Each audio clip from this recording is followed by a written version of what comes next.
I am not the missed call from my boss. I am not my dozens of unread emails. I am not my to-do list. I am not the likes on my Facebook profile.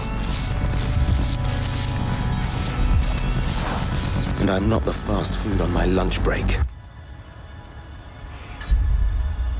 I am. I am the leaves falling on my shoulders.